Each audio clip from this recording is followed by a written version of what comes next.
Welcome to Remnant 101 of the City on a Hill Church. I'm Associate Pastor Benji Lalayan. God's remnant follows him first and only. I have a few verses that I want to read in Luke chapter 9, beginning in verse 57. It says, "Now it happened, as they journeyed on the road, that someone said to him, 'Lord, I will follow you wherever you go.' Jesus said to him, 'Foxes have holes, and birds of the air have nests, but the Son of Man has nowhere to lay his head.' Then he said to another, 'Follow me.' But he said, 'Lord, let me first go and bury my father.' Jesus said to him, 'Let the dead bury their own dead, but you go and preach the kingdom of God.' And another also said, 'Lord, I will follow you, but let me first go and bid them farewell who are at my house.' Jesus said to him, 'No one, having put his hand to the plow and looking back, is fit for the kingdom of God.'" My dad talked a little bit about this on Sunday, but I want to dive a little bit deeper into it. The title of this section in the Bible is The Cost of Discipleship. The word cost implies giving something up or losing something in exchange for something else. Jesus is talking multiple times about the kingdom of God, and those who aren't willing to fulfill that cost are not fit for the kingdom of God. You're not fit if you say, "I'll follow you wherever you go, just let me rest my head whenever I need to." You're not fit if you want to take care of your earthly engagements first, whether it be work, relatives, relationships, even burying dead family, which is a big deal now, an even bigger deal back then.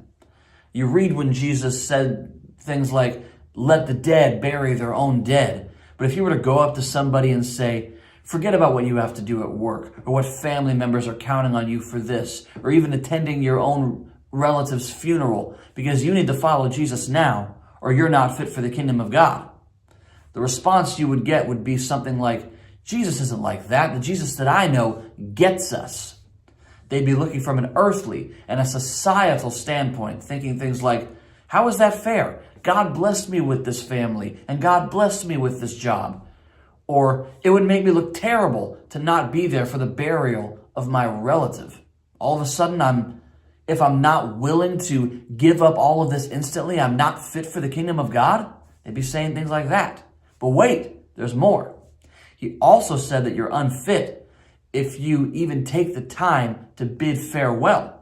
Because once you start following Jesus, you lose sight of him instantly and completely when you so much as turn your head and look back. You can't properly focus on God's kingdom when the desire for something you once had still lingers.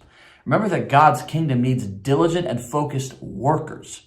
I said several weeks ago that a man can't do his new job properly if he longs for his old job. Even just bidding farewell can be a door for the devil to throw in a little lingering feeling of regret. Jesus says in all of this that if you allow those doors to open even a crack, you're not fit for God's kingdom. I titled this message with the words, "First and Only." That means following Jesus with nothing before and nothing after. No room for knocking something out quickly before you follow him, and no room for looking back on your earthly possessions and engagements and trying to fit that in. In the narrow gate principle, which we mention all the time, all of that has to go so you can fit through that gate. And because of what Jesus said about the cost of discipleship, he accurately stated in the narrow gate principle that there are few who find it. But remember that he didn't say that there are none who find it. So God has given you an opportunity. Make the choice to follow him first and only. God bless you.